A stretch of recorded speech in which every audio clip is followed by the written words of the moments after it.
ಕಾರ್ಯಕ್ರಮಕ್ಕೆ ಆಗಮಿಸಿದ್ದೀರಿ. ಹೆಂಗೆ ಅನಿಸ್ತು ಪೂಜೆ ಹವನ ಇದೆಲ್ಲ ಹಾ. ಭಾಳ ವರ್ಷಕ್ಕೆ ಒಂದು ಬಾರಿ ನಡೀತಕ್ಕಂಥದ್ದು. ಎಲ್ಲರೂ ಮಾಡ್ಲಿಕ್ಕೆ ಸಾಧ್ಯ ಆಗಲ್ಲ. ನಮ್ಮ ವೇಣುಗೋಪಾಲ್ ಅವರು ಸಹಸ್ರಾರು ಜನಕ್ಕೆ, ನಾಡಿನ ಜನಕ್ಕೆ ಒಳ್ಳೆಯದಾಗಲಿ ಅಂತೇಳಿ ಭಾರತ ದೇಶದಲ್ಲಿ ಮಾತ್ರ ಈ ಥರದ ಹೋಮಗಳು ಮತ್ತು ಪೂಜೆಗಳು, ಯಾಗಗಳು ನಡೀತಕ್ಕಂಥದ್ದು.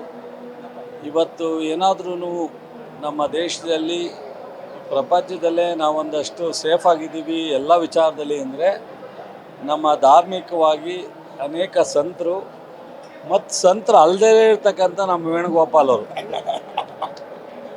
ಇದು ಸಂತರಷ್ಟೇ ಮಾಡ್ತಾರೆ ಅಂತಲ್ಲ, ಅವರಷ್ಟೇ ಮಾಡಬೇಕು ಅಂತಲ್ಲ, ಸಂತರು ಅಲ್ಲದೇ ಇರೋರು, ಯಾರಿಗೆ ಆ ದೇವ್ರ ಮೇಲೆ ಭಕ್ತಿ ಇರುತ್ತೆ, ಈ ಯಾಗದ ಮೇಲೆ ಭಕ್ತಿ ಇರುತ್ತೆ ಅಂಥವ್ರು. ಬಟ್ ಇದು ದೊಡ್ಡ ಖರ್ಚಾಗುತ್ತೆ. ಅದನ್ನೆಲ್ಲ ಬರೆಸೋ ಶಕ್ತಿ ದೇವರು ಅವ್ರಿಗೆ ಕೊಟ್ಟವ್ರೆ.